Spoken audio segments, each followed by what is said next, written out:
Well, this is where we jump out of the whole Panamanic scene of let's just swoop in and video this and video that. Odd situation has developed itself. I have a gentleman that's coming up. He's got a bunch of other boxes that have gotten built or going to be built, pardon me. He stepped in, he says, I need 2 of those.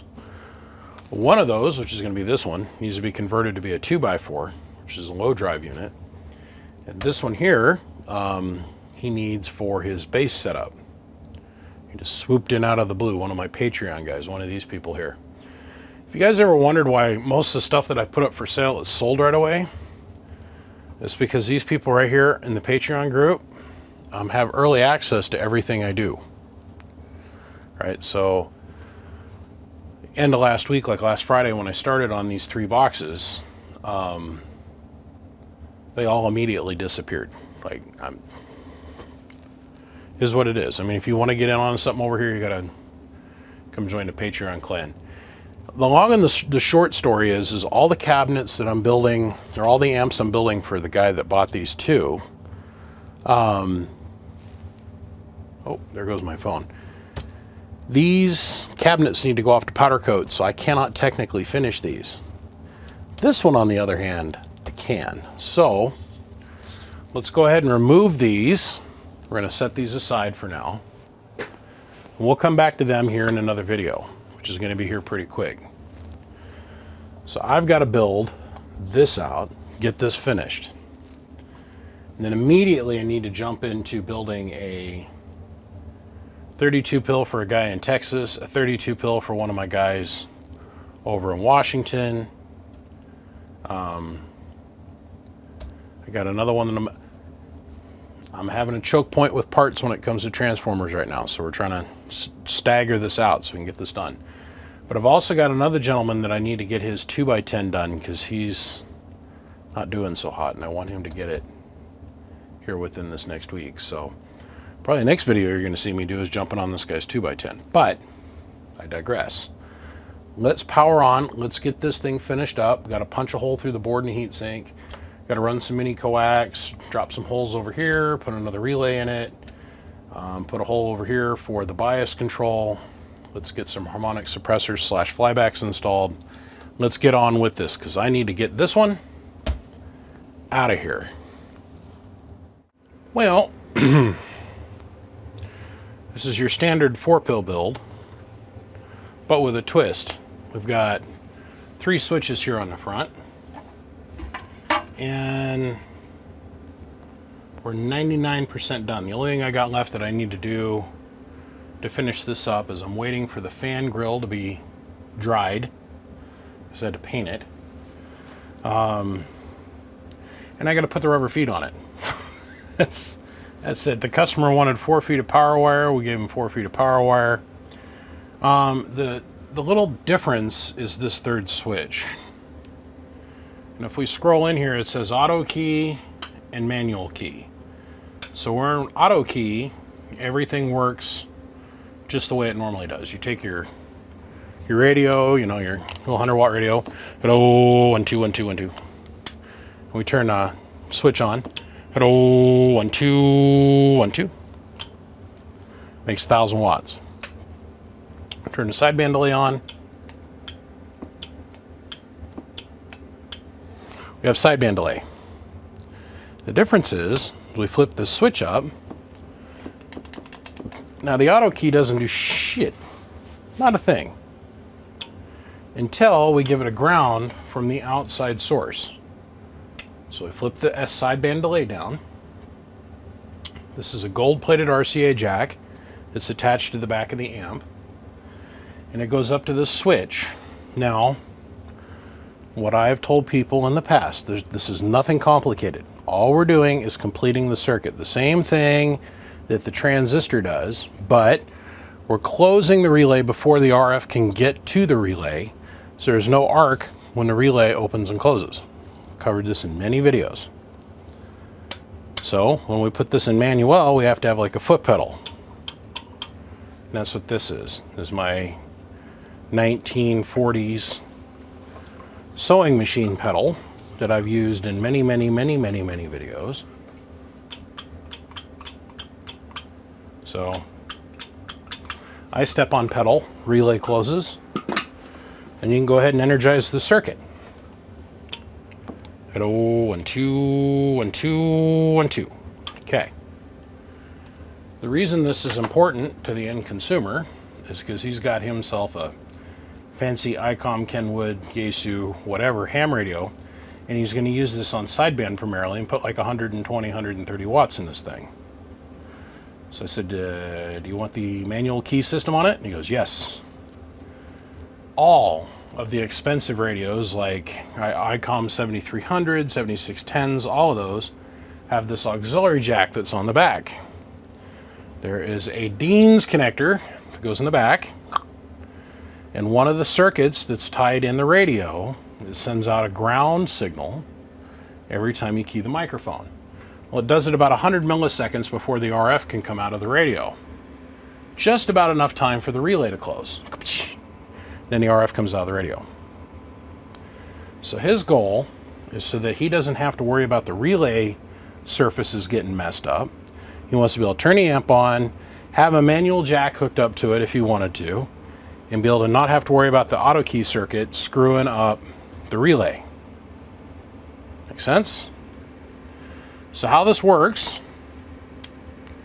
is down here we have our keying transistor. Over here we have our common, which is attached to the relay.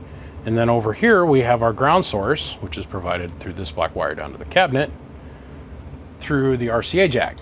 Well, up here in the front, we have our El Switch A. El Switch A is very simple. It's a very easy circuit. White's in the middle, red is down. Okay, so when the switch is in the up position, it ties the white and the red wires together, which activates the auto key circuit. Or when the switch is in the down position, it takes the white wire and ties it to the black wire. Well, here's our keying circuit here, and that ground signal goes up, goes through this switch, and then comes back to the relay. This relay switches our bias on and off, and this relay also drives our big keying relay, our Japanese made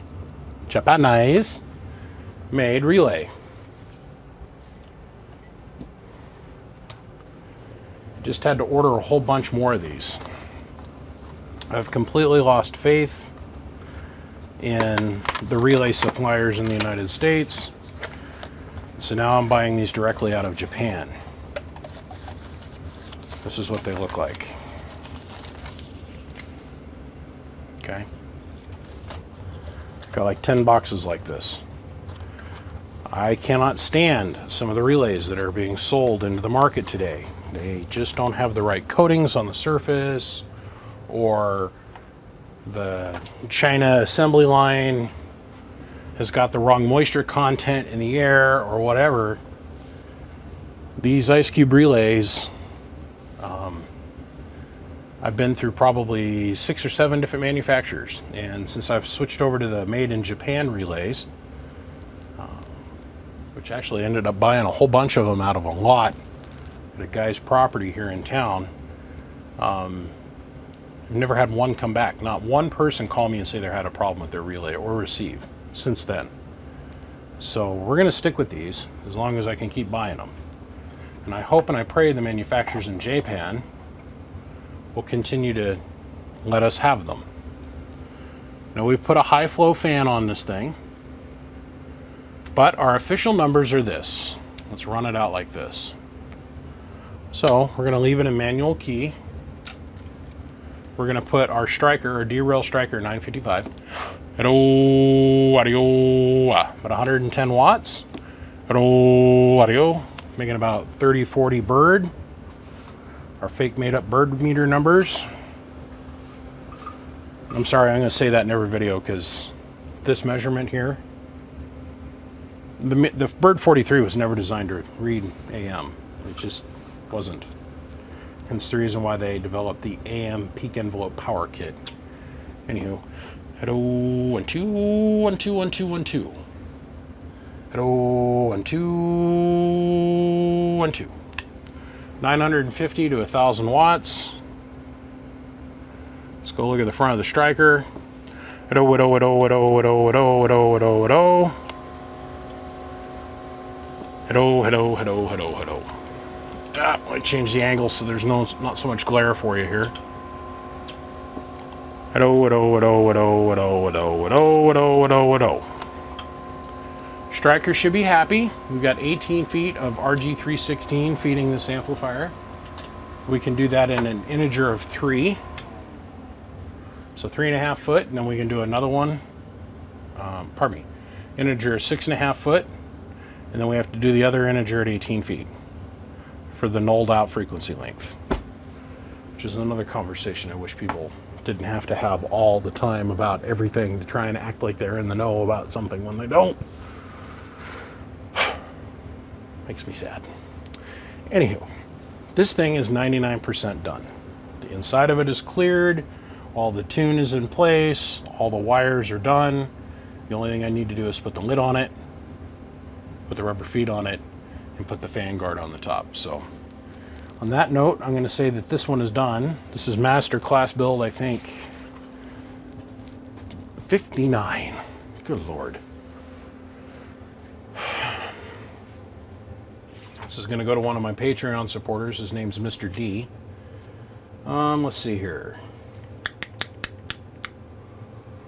I think I got it all covered. 4-foot power wire, no Anderson clips. Wants a remote jack, foot key automatic. We're done. Mr. D, have fun.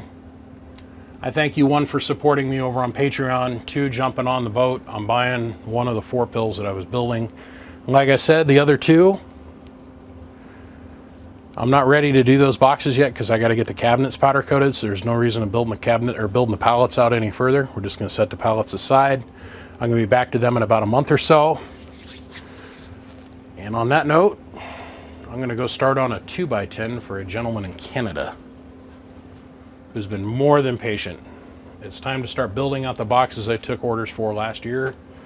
Like I said, I got a bunch of big boxes. Got a 32 pill I got to do for a guy in Washington, a 32 for a guy in Texas. My friend Alex has got a 32 pill over here that's going to be built like nothing you guys have ever seen before. It's getting ready to come up. Yep. So 2x10, 1x4 base, and yeah,